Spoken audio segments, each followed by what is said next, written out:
वह नॉर्नौल में दवाई लेने के लिए गए थे।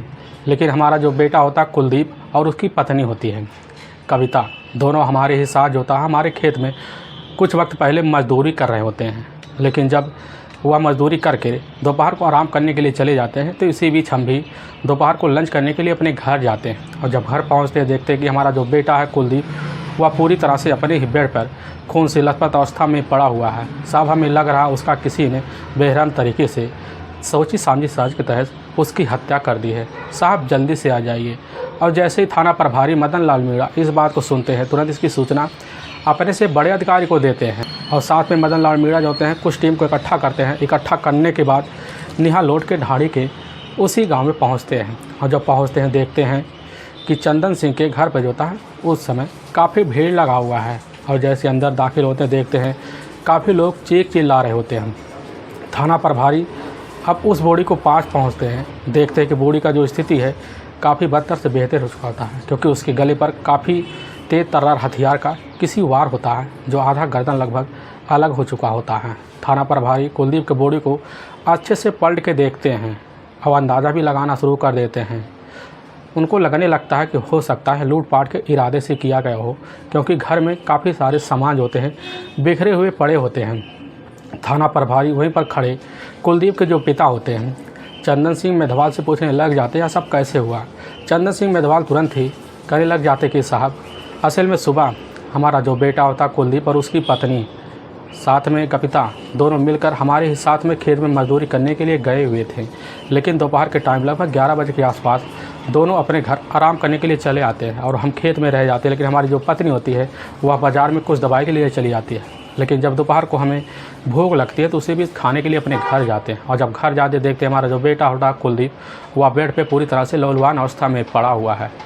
थाना प्रभारी वहीं चंदन से पूछ बैठते हैं कि आखिर तुम्हारे बेटे के साथ ऐसा कौन कर सकता है। चंदन उसी समय कह जाते हैं कि साहब हमें इसके बारे में कुछ नहीं पता कि हमारे बेटे के साथ ऐसा कौन कर सकता है, क्योंकि हमारा बेटा जो था राजस्थान के ही सशस्त्र बल में एक ड्राइवर की नौकरी करता है। वह इस समय छुट्टी पे आया था, लेकिन 23 सितंबर को उसकी छुट्टी जो होती है ख़त्म होने वाली होती है और इसी बीच अपनी पत्नी को साथ लेकर जाने की तैयारी भी कर रहा होता है।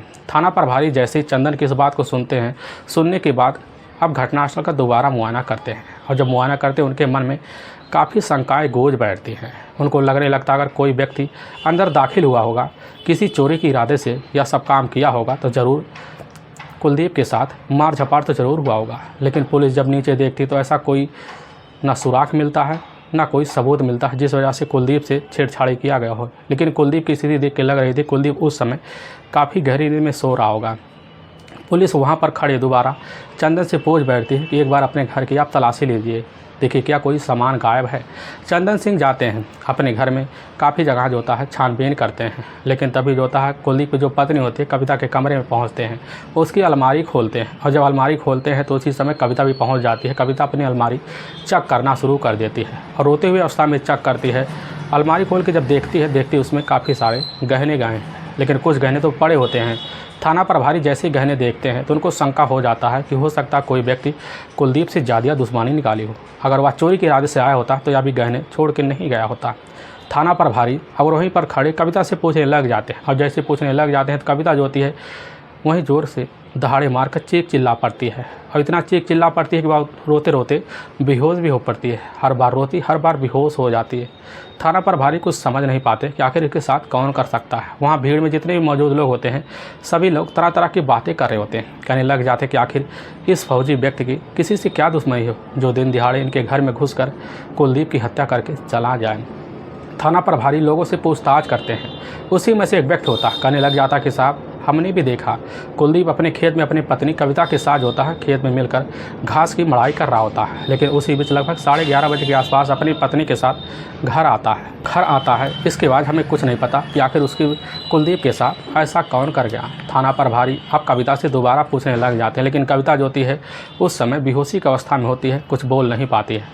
थाना प्रभारी का मामला ज़रूर लूट का नहीं लगता, ना लगने की वजह से पुलिस वहाँ काफ़ी मन विचार भी करती है। मन विचार करने के बाद पुलिस की जो टीम होती है उसी समय इस मामले को काफ़ी चैलेंज भरा समझ लेती है, और जब समझ लेती है तुरंत ही इसकी खबर जो होता है उसी समय उदयपुर के डॉग स्क्वाड की टीम को देती है, साथ में कुछ फॉरेंसिक टीमों को भिजवा देती है। लेकिन कुछ ही मिनट के अंदर जो होता है उदयपुर के डॉग स्क्वाड की टीम जो होती है वहाँ पहुँच जाती है, और जब पहुँच जाती है उसी में से एक खोजी कुतिया होती है।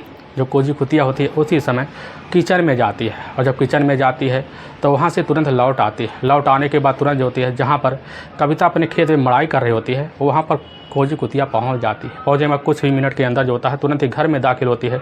वहाँ पर जितने भी खड़े औरतें होती हैं सभी को खोजिया कुतिया सूंघना शुरू कर देती है, और सूंघने भी लग जाती है। तभी जो होती सूंघते सूंघते कविता के पास पहुँच जाती है। कविता के पास पहुँचते ही उसका साड़ी का पल्लू ज़ोर से खींचना शुरू कर देती है, और कविता का चेहरा जो होता है थाना प्रभारी भरतलाल मीणा जैसे देखते हैं, देखने के बाद काफ़ी दंग से रह जाते हैं। कविता का चेहरा जो होता है पूरी तरह से उड़ सा गया होता है।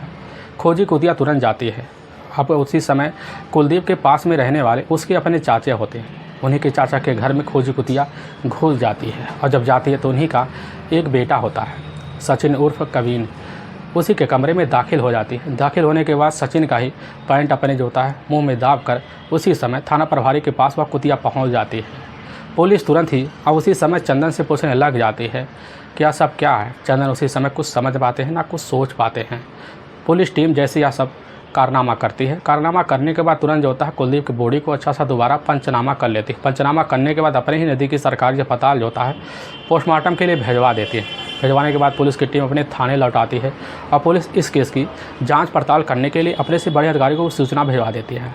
सभी लोग मीटिंग करते हैं। उसी मीटिंग में सभी लोग मिलकर अपनी अपनी जो होती शंकाएँ जाहिर करना शुरू कर देते हैं। यहाँ के जो थाना प्रभारी होते हैं भरतलाल मीणा तुरंत से सोच बैठते हैं कि हो ना हो इसमें कविता और साथ में उसके चचेरे जो भाई होता है कविन का कुछ ना कुछ हाथ है। इसीलिए पुलिस जो होती बिना देरी किए कविता के घर जाती है, और कविता को तुरंत ही उसको अपने कटड़े में लेती है और थाने ले आती है। और जब थाने ले आती है पुलिस की दूसरी टीम जो होता है कविन के घर पहुंचती है। पता लगता है कविन जो होता है घर पे मौजूद नहीं होता है। अब पुलिस का जो शंका होता है अब जाकर और बढ़ जाता है, और जैसे ही बढ़ता है तो पुलिस की जो टीम होती है उसी समय कविन के घर पर कुछ कांस्टेबल बैठा देती है, ताकि जल्द अगर कविन कभी भी दिखे तो तुरंत ही पुलिस को गिरफ्तारी करने में काफ़ी आसान होगा। पुलिस की टीम अपने थाने लौट आती है, लेकिन जैसे शाम का टाइम होता है उसी बीच पुलिस को पता चल जाता है कविन अपने घर आया हुआ है। पुलिस जाती है, कविन को उसके घर से धर दबोचती है और थाने ले आती है। अब जैसे ही कविन कविता को देखता है, देखने के बाद कविन का भी चेहरे का जो रंग होता है पूरी तरह से उड़ सा जाता है। वह कुछ सोच ना पाता है न कोई समझ पाता है। कविन को तुरंत अंदर बैठाया जाता है। अब इधर जो होती है एक महिला कांस्टेबल आती है, कविता के पास खड़ी हो जाती है और काफ़ी तेज़ तर्रार होती है। कविता से बोलने लग जाती है कि हमारे पास तुम्हारे पति की हत्या का जो विरोध होता है पूरा सबूत पड़ा हुआ है, इससे आराम से तुम अपना जुल्म कबूल कर लो, इसी में तुम्हारी भलाई है, क्योंकि कबीर ने भी पूरा जुल्म अपना कबूल कर लिया है। और जैसे ही कविता इस बात को सुनती है, सुनने के बाद उसके पैरों नीचे से ज़मीन खिसक जाती है। बिना देरी के जो होता अपने पति के कुलदीप की हत्या का जो जुल्म कबूल करती है, जो कहानी बयां करती है, सुनने के बाद पुलिस का तो कलेजा हिलसा जाता है। असल में राजस्थान का जो ज़िला पड़ता है झुंझुनू, उसी के बाद पचेरी कला थाना पड़ता है, और उसी का एक जाना माना गाँव भी लगता है निहालोट की ठाड़ी। वहीं के रहने वाले होते हैं चंदन सिंह मेधवाल। चंदन सिंह मेधवाल की अपनी पत्नी भी होती है। उनके टोटल 4 बच्चे भी होते हैं, जिसमें दूसरे नंबर का बेटा होता है कुलदीप सिंह मेधवाल, जिसकी उम्र होती है उस समय मात्र 23 साल के आसपास होता है। कुलदीप सिंह जो होता है राजस्थान में सशस्त्र बल में एक ड्राइवर का काम भी किया करता था, और जब ड्राइवर का काम किया करता था उसके जो पिता होते हैं उसको काफ़ी मान सम्मान भी देते हैं। लेकिन कुलदीप का जो छोटा भाई होता है वह राजस्थान में एक पुलिस कांस्टेबल भी था। लेकिन हाँ, कुलदीप की छोटी बहन जो होती है वह भी राजस्थान में पुलिस कांस्टेबल में एक महिला पद पर तैनात भी होती है। इसी तरह कुलदीप का जो पूरा परिवार होता है पूरी तरह से सुखीमय परिवार भी होता है। लेकिन साल 2017 का वर्ष होता है। उसी वर्ष कुलदीप के जो पिता होते हैं चंदन से सोचने लग जाते हैं अब कुलदीप जो होता है अपने पैरों पर खड़ा हो गया है, इसीलिए तुरंत जो होता है अब कुलदीप की शादी करने के लिए फ़ैसला ले लेते हैं। और जब फैसला लेते हैं कुलदीप के लिए शादी के लिए रिश्ता भी देखना शुरू कर देते हैं। तभी कुछ जो होते हैं रिश्तेदारों के द्वारा पता चल जाता है। इसी हरियाणा के ही खतौली इलाका पड़ता है, वहीं की रहने वाली होती है कविता, जो देखने में काफ़ी चंचल भी होती है, पढ़ी भी लिखी होती है। और जैसे चंदन सिंह पता पाते हैं तो अपनी बेटे की जो शादी होता है जाकर कविता से करा देते हैं। कविता जैसे ही अब कुलदीप को पाती है वह खुशियों का उसका कोई ठिकाना नहीं रहता, और कविता जो थी अब आकर अपने ससुराल कुलदीप के साथ रहना शुरू कर देती है। और जैसे ही कुलदीप का छुट्टी का वक्त ख़त्म हो जाता है तो कुलदीप जो होता है तुरंत अपनी ड्यूटी पर निकल जाता है।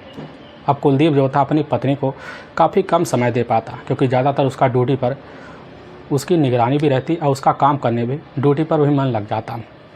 कुलदीप जो होता आए दिन अपनी पत्नी का सेवा पानी में भी लगा रहता है, उसको किसी चीज़ का कोई कमी भी नहीं होने देता, हमारी पत्नी को कोई दिक्कत भी नहीं हो। भी जो होता है कुलदीप की जो पत्नी होती है जब भी घर में अकेली रहती है, क्योंकि उसके घर में सिर्फ सास ससुर रहते हैं, अपना दिन जो होता है कैसे न तैसे तो काट लेती है। जब रात का टाइम हो जाता है उसी बीच कविता का जो शरीर होता है उस समय शारीरिक सुख से काफ़ी वंचित सा हो जाता है, जिस वजह से कविता रात भर अपनी पति की याद में तड़प कर रह भी जाती है। लेकिन इसी बीच कुलदीप के ही पास के रहने वाले उसके अपने चाचा होते हैं, रामा मेधवाल, उन्हीं का दूसरे नंबर का एक बेटा होता है सचिन उर्फ कबीन, जो उस समय बुहाना में ही बीए का फर्स्ट ईयर का पढ़ाई भी कर रहा होता है, लेकिन बुहाना में ही कमरा लेकर मौके पर रहा भी करता था। लेकिन जब महीने के लास्ट सप्ताह में उसको छुट्टी मिलता तो अपने गांव जो होता है ढाड़ी चलाता और वहां पर रहता, तो जब रहता तो लोगों से हित व्यवहारी काफ़ी ज़्यादा बना भी रखता है। सचिन जो होता देखने में काफ़ी सुडौल भी होता है और चंचल भी, बोलने चालने में लोगों के साथ जो होता है उसका व्यवहार भी अच्छा होता है। और इसी बीच जो होता सचिन का जो मुलाकात होता है उसके पास की अपनी रहने वाली भाभी कविता से हो जाता है। लेकिन कविता को जैसे ही सचिन एक ही नज़र में देखता है तो कविता का एक ही नज़र में देखकर सचिन दीवाना हो पड़ता है, क्योंकि वह जानता है कविता की मजबूरी है, क्योंकि उसका जो पति है उससे दूर रहता है। इसी बीच कविता की कुछ ना कुछ ज़रूरतें ज़रूर होगी। सचिन जो होता है कविता से करीबी बनाना शुरू कर देता है और कविता से जाकर भाभी कहकर मीठी मीठी बातें करता है। कभी कभी कविता से जो होता है इशारा में गंदी हरकतें भी कर देता है। इस वजह से कविता जो होती है उसकी बात को इग्नोर कर जाती है, लेकिन कविता भी समझने लगती है कि आखिर सचिन जो होता है चाहता क्या है। धीरे धीरे सचिन की जो होती है ऊपर खींची हुई कविता भी चली आती है और कविता और सचिन जो होते हैं दोनों एक दूसरे से बेतरह से अपना आपस में व्यवहार बनाकर रखना शुरू कर देते हैं और बातें भी करना शुरू कर देते हैं। दोनों के बीच जो होती है दोस्ती का सिलसिला भी चल जाता है और जब चलने लग जाता है इनके बीच प्रेम प्रसंग भी चालू हो जाता है। प्रेम प्रसंग का जो सिलसिला होता है बेधड़क, इनको ना कोई रोकने वाला था ना कोई टोकने वाला था और चलने भी लग जाता है। तभी जनवरी 2019 का वह महीना होता है। उसी महीने में घर में देखते हैं कोई नहीं होता, क्योंकि उसके जो अपने ससुर होते हैं चंदन सिंह मौके पर बाज़ार गए थे, उसकी सासू माँ भी बाज़ार गई हुई थी। घर पूरा सुनसान पड़ा होता है और जैसे ही कबीर देखता घर में कोई नहीं है तो उसी बीच कविता के घर में घुस जाता। देखता कविता जो होती है बाथरूम से निकलकर अपना जो था बाल संवार रही होती है। कविता के पास खड़ा होकर वह उसी समय कबीर कहने लग जाता है कि भाभी आप कितनी खूबसूरत हैं, कितनी चंचल है, भैया आपको छोड़कर कैसे दूर रह सकते हैं। कविता जैसे सुनती उसी समय कबीर की बात सुनकर भन्ना आ जाती, कहने लग जाती हैं कि भैया को तो हमारी चिंता पड़ी नहीं है, बस उन्हें अपने काम से और ड्यूटी से मतलब है। कबीर जैसे ही वह बात सुनता, सुनने के बाद भाभी की और तारीफ़ करना शुरू कर देता। इसी तारीफ़ को पुल इतना बांध देता ना कि कविता उसी तारीफ़ को पुल सुनकर काफ़ी खुश हो जाती है। और जब खुश हो जाती उसी बीच कविता जो होती है कबीर से इशारा करती है और इशारे के बीच जो होता है दरवाज़ा बंद हो जाता है। दरवाज़ा बंद होने के बाद कबीर और कविता के बीच जो होता है उसी घर में संबंध बन जाता है। और संबंध बनने के बाद कविता जो होती है कबीर से इतना खुश हो जाती है कि उसकी जो होता तृप्ति की तारीफ़ करती हुई वह उसी समय उसको मुँह से अपने आप से बैठा भी लेती है। जब बैठा लेती है इसके बाद कुछ वक्त बीतने के बाद कबीर अपने घर चलाता है। लेकिन जब भी कविता को मौका मिलता, जब उसके घर में ना सास ससुर रहते ना कोई रहता, सुनसान रहता, तो उसी बीच कबीर को अपने घर में बुला भी लेते, क्योंकि कबीर का जो घर होता है पड़ोसी होता है। अब बेधड़क कबीर जो होता है कविता के घर आना जाना लगा रखता, क्योंकि कविता जो होता है कबीर की हितैषी भी होती है। दोनों के बीच जब सिलसिला चलने लगता, संबंध बनने लगता है, तो सिलसिला जो होता है रोकने वाला कोई भी नहीं होता। धीरे धीरे सिलसिला चलना भी शुरू हो जाता है। ऐसे चलते चलते लगभग 6 महीने का वक्त बीत जाता है। तभी जुलाई 2019 का वही तीसरे सप्ताह का वक्त होता है। इसी बीच दोपहर का टाइम होता है और जैसे दोपहर का टाइम होता है तो उसी बीच कबीर जो होता है कमरे में दाखिल हो जाता है। दाखिल होने के बाद कविता के साथ मिलकर रिलेशन बनाना शुरू कर देता है। तभी दरवाज़ा जो था थोड़ा सा खुला रह जाता है। इसी बीच कविता की जो सासू माँ होती है काम करके लौट आती, लौटने के बाद दरवाज़ा को जैसे ही हाथ मारते दरवाज़ा खुल जाता है। अब कविता की सासू माँ तुरंत सारा नज़ारा अपनी आंखों से देख लेती और भन्ना से जाती। भन्नाने के बाद कबीर जैसे ही कविता की सासू माँ को देखता, देखने के बाद तुरंत ही मुंह दबा के वहाँ से बाहर निकलता है। लेकिन कविता वहीं पर फंस जाती है। कविता फंसने के बाद अपनी सासू माँ से पैर पकड़कर माफ़ी मांगना शुरू कर देती है। लेकिन कविता की सासू माँ काफ़ी कविता को डांट पटार लगाती है। लगाने के बाद कुछ समझा बुझा देती है। लेकिन जैसे ही कविता की सासू माँ के जो पति होते हैं चंदन सिंह आते हैं। चंदन सिंह को आने के बाद जो होता है सारी शिकायत जाकर कर देती है। और चंदन सिंह जैसे सुनते अपने बहू को काफ़ी समझाते बुझाते, यहाँ तक कि उसको डांट भी लगा देते हैं। लगाने के बाद तुरंत ही अपने जो होता है छोटे भाई के घर पहुँचते हैं। अब जब रामा मेधवाल के घर पहुँचते हैं तो वहाँ पर उनका जो छोटा बेटा होता है वहीं पर कबीन मौजूद होता है। कबीन को वहीं पर जो होता है दोनों मिलकर धमकाते समझाते बुझाते हैं कि तुम यहाँ रहकर घर में कैसा गुल खिला रहे हो, रिश्ते को क्यों बदनाम कर रहे हो। कबीन जो होता है अपने पिता की बात तो समझ लेता है। समझने के बाद कुछ दिन दोनों में जो होता है अब इम्तिहान बरतना शुरू कर देते हैं। और जब बरतने लगते हैं धीरे धीरे वक्त बीतने लगता है। इसी बीच जो होता है दोनों के बीच छुप छुपाकर फिर मुलाकातें बढ़ जाती हैं। और जब मुलाकातें बढ़ती हैं इनकी जो चर्चे होते हैं जाकर पूरे मोहल्ले में गूंज पड़ते हैं। गूंजने की वजह से लोगों के मुँह में जो होता है इनकी प्यार की बातें होना भी शुरू हो जाता है, होने भी लगता है। तभी जो होता है अगस्त का वही तीसरा सप्ताह होता है। उसी बीच जो होता है कुलदीप को छुट्टी मिल जाता है। और जब छुट्टी मिलता है अपने घर चलाता है। घर चलाने के बाद जो होता है उसका अपने दोस्तों के साथ उठना बैठना बैठ जाता है। और जब बैठने लगता है उन्हीं दोस्तों के द्वारा जो होता है कुलदीप को पता चल जाता है कि आखिर में हमारे जो चाचा हैं रामा मेधवाल और हमारे जो पिता हैं चंदन मेधवाल के बीच कुछ बात के लेकर झगड़े तकरार हुए थे। और जब उस झगड़े तकरार का कारण जो होता है कुलदीप जान पाता है तो उसकी पैरों नीचे से ज़मीन से खिसक जाती है। क्योंकि उसकी पत्नी और साथ में उसका जो चचेरा भाई होता है सचिन के बारे में जब उसके सामने सच्चाई आती है ना कुछ सोच पाता है ना कुछ समझ भी पाता है। और इसी बीच आकर अपनी पत्नी जो होता है कविता से पूछने लग जाता। कविता कहने लग जाती कि हमारी सासू माँ जो होती है ना हमारे काफ़ी खिलाफ है, हमसे जलती हैं क्योंकि हमें किसी का बेफालतू बात सुनना अच्छा नहीं लगता है। और कुलदीप जो होता है अपनी पत्नी की बात तो समझ लेता, उसको समझने लगता कि हो सकता है हमारी जो माँ है वो हमारी पत्नी से जल रही हैं। लेकिन उसके मन में थोड़ा बहुत तो शंका बैठ जाता है। कुछ दिन तो ऐसे बीत जाता है। इधर जो होती है कविता और कबीन के बिना अकेली रह पड़ती है। और जब रह पाती है उसके मन में जो होता है उसका शरीर जो होता है उसके लिए उताला भी रहता है। लेकिन जब कुलदीप को लगने लगता है कि हमारे परिवार में कुछ कला है हमारी पत्नी की वजह से, तब वही पत्नी से कह देता है कि चलो हम तुमको भी उदयपुर अपने साथ ले चलेंगे। और इसकी जिक्र जाकर कुलदीप अपने माता पिता से कर देता। उसके माता पिता जो होते तुरंत ही उसको उसकी पत्नी को साथ लेने के लिए जाने के लिए पूरी तरह से फोकस भी कर देते हैं। कुलदीप आकर इसकी जिक्र जो होता है अपनी पत्नी कविता से कर देता है। और कविता जैसे सुनती उसी समय मुंह फिरा लेती है, कहने लग जाती है ठीक है हम तुम्हारे लिए चलने के लिए पूरी तरह से तैयार हैं। कविता से जैसे अब बात करता तो उसी समय कुलदीप जो होता है उदयपुर निकल जाता है। एक कमरा जो होता है किराए के लिए देखने के लिए वहाँ चला जाता है। लेकिन कविता इधर जो होती है अब कबीन के बिना तड़प तड़प कर पूरा दिन गुजारना शुरू कर देते हैं। कविता एक दिन मौका पाती कबीन के पास पहुंच जाती है। कबीन से कहने लग जाती है कि हमारे जो पति है ना अब हमें जो था अपने साथ उदयपुर ले जा रहे हैं। अब हमारे तुम्हारे बीच दूरियां ख़त्म है। अब इसके बीच अब हम तुमसे मिल भी नहीं पाएंगे। कबीन जैसे सुनता उसी समय भन्ना आ जाता है। वह कहने लग जाता है कि इस दूरिया को मिटाने वाला जो भी हमारे अड़ंगे आएगा उसको हम रास्ते से भी हटा देंगे। और कविता जैसी इस बात को सुनती कहने लग जाती है कि तुम भी अगर कोई भी काम करना ना काफ़ी सोच समझ के काम करना, क्योंकि अगर डंडा भी टूटे तो उसकी आवाज़ नहीं आना चाहिए। अब कबीन तुरंत ही समझ जाता है कि भाभी कहना क्या चाहती हैं। कबीन जो होता है कविता की बात मान लेता है और कविता भी जो होती है कबीन की बात मानकर दोनों एक षड्यंत्र बनाते हैं। उसी षड्यंत्र के तहत जो होता है अपने पति को रास्ते हटाने के लिए पूरी तरह से तैयारी भी कर बैठते हैं। तभी कुछ वक्त बीतता है और जब वक्त बीतता है तो उसी बीच कुलदीप आता है। कुलदीप लौट आता अपने घर। आने के बाद अपनी पत्नी कविता से कहने लग जाता कि 23 सितंबर को ना हम दोनों उदयपुर चले जाएंगे और इसके लिए तुम अपने परिवार से मिल भी लो। कुलदीप की बात सुनकर कविता मान लेती है। मानने के बाद कुलदीप जो होता है अपने काम में अपने खेतों में ज़्यादातर व्यस्त रहना भी शुरू कर देता है। और इसी बीच कविता भी सोचने लग जाती है कि उदयपुर जाने से पहले ही अपना सारा काम हमें करना पड़ेगा। कविता जो होती है अपना काम करने के लिए फिराक में लग जाती है। तभी 20 सितंबर 2019 का दिन होता है। सुबह का 8 बजे का टाइम होता है। उसी बीच कविता की जो सासू माँ होती है वह अपनी दवाई लेने के लिए अपने ही पास मार्केट नारनौल चली जाती है। और जब चली जाती है तो इसी बीच चंदन सिंह जो होते हैं अपने बेटे अपने बहू को लेकर खेतों में घास की जो होता है छटाई करने के लिए पहुंच जाते हैं। और जब पहुंच जाते हैं तो उसी बीच तीनों मिलकर खेतों में अच्छी तरह से काम भी करना शुरू कर देते हैं। और लेकिन जैसे 11 बजे के आसपास का टाइम होता है उसी बीच कुलदीप अपनी पत्नी कविता से कहने लग जाता है कि हमें धूप काफ़ी ज़्यादा लग चुका है, हमारे अंदर थकान सा लग रहा है, क्यों ना चले हम कमरे बैठकर आराम से खाना पीकर आराम करें। और जैसे कविता ये बात सुनती है तुरंत ही कुलदीप के साथ मिलकर अपने कमरे पे चली आती है। कुलदीप जो था खाना पीना खाकर नहा धोकर आराम से सोने के लिए चला जाता है और सोते ही वक्त जो था कुलदीप को काफ़ी गहरी नींद आ जाती है।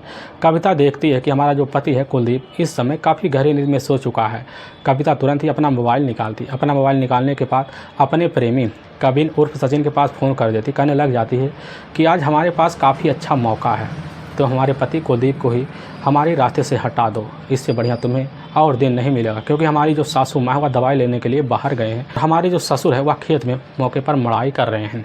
और जैसे ही कविन इस बात को सुनने के बाद बिना देरी किए जो है कविता के घर में दाखिल हो जाता है। देखता कविता वहीं पर एक टनी हुई अवस्था में खड़ी हुई है। कविता तुरंत ही उसके हाथ में एक तेजधार हथियार पकड़ा देती है। और जैसे कविन हथियार पकड़ता है तो कविता इशारा कर देती है और कविता और कविन दोनों मिलकर जो होता है जाकर कुलदीप के चारपाई के साइड में खड़े हो जाते हैं और देखते हैं कि कुलदीप जो होता है काफ़ी गहरी नींद में सो रहा है। अब कविन जो होता है अपना हाथ से जो होता है उसी हथियार को पकड़ता है। पकड़ने के बाद जो होता है कविन कुलदीप के सर पर और गले पर काफ़ी तेज धार हथियार से वार करता है, जिस वजह से वहीं कुलदीप काफ़ी गहरी नींद की मौत की नींद में भी सो जाता है। और जब कविता को लगने लगता है कि अभी हमारे पति के अंदर कुछ ना कुछ जान बचा हुआ है, तुरंत ही कविता जो होती है कविन के हाथ से वही हथियार छोड़ लेती। छोड़ने के बाद अपने पति के शरीर पर काफ़ी जगह उसी हथियार से वार कर देती है। अब कविता को पूरा विश्वास हो जाता है कि हमारा पति जो होता है पूरी तरह से इस दुनिया को छोड़ के जा चुका है। कविता जो होती है सचिन से कहने लग जाती है कि ठीक है तुम निकल जाओ, हाँ लेकिन निकलने से पहले घर का सारा सामान जो होता बिखरा दो, ताकि लोगों को लगे कि यहाँ पर कोई चोर चौके आए थे। छीड़ी छापने की वजह से जो था हमारे पति ने उसका विरोध किया, उन्हीं की वजह से उसकी हत्या हो गई। कविन यह सब काम जो होता है घर में मिलकर कर देता है। अब कविता जो होती है अपने ही कमरे में जाती है, अलमारी से गहने निकालती। गहने निकालने के बाद कुछ जो होता है टोली बनाती है। टोली बनाने के बाद उस गहने को ले जाकर अपने ही बाथरूम में छुपा देती है। छुपाने के बाद जो होता है उस हथियार को ले जाकर कविता अपने ही बाथरूम में अच्छे से धो लेती है। धोने के बाद अपने ही बेड के नीचे उस हथियार को छुपा देती है। छुपाने के बाद जो होता है तुरंत ही अपने खेत में चली आती है। और लेकिन जैसे दोपहर का टाइम होता है उसी बीच कुलदीप के जो पिता होते हैं चंदन सिंह मेधवाल जैसे ही खाना खाने के लिए आते हैं, देखते हैं अपनी बेटी है कुलदीप को वह अपने ही बेड पे खून से लथपथ अवस्था में पड़ा हुआ। वह चिल्ला पड़ते हैं। चिल्लाने की वजह से लोगों के बारे में खबर पहुंचता, पुलिस थाने की जो टीम होती है वह पहुंच भी जाती है। लेकिन वाकई में दोस्तों पुलिस के सामने जो सच्चाई होता है, जैसे ही कविता कविन उर्फ सचिन के बलबूते पर निकल कर आता है, इसी में पुलिस की जो टीम होती है इन दोनों को अपने साथ लेती है। अपने साथ लेने के बाद तुरंत ही कविता के घर ले आती है। ले आने के बाद उसके छुपाए हुए गहने और साथ में उस हथियार को अपने कब्जे में लेती है। कब्जे में लेने के बाद पुलिस की जो टीम होती है कविता और साथ में कविन उर्फ सचिन को ले जाकर वहाँ की कोर्ट में पेश कर देती है। कोर्ट में पेश करने के बाद 25 सितंबर 2019 को ही कोर्ट में पेश करने के बाद इन पर काफ़ी गंभीर मुकदमा दर्ज करके ले जाकर हमेशा के लिए जेल के सलाखों के पीछे भी डाल देते हैं। दोस्तों हमें इस घटना का सुनाने का उद्देश्य किसी को परेशान करना नहीं है और ना ही किसी के दिल को ठेस पहुंचाना है, बल्कि आपको यह बताना है कि आप जहां भी रहें आप सावधान और सतर्क जरूर रहें। दोस्तों अगर आपको यह वीडियो पसंद आ रहा है तो इस वीडियो को आप ज़्यादा से ज़्यादा शेयर और सब्सक्राइब जरूर करें, जिससे हम आपके बहुत आभारी रहेंगे। फिर मिलेंगे नेक्स्ट वीडियो लेकर, तब तक के लिए जय हिंद और जय भारत।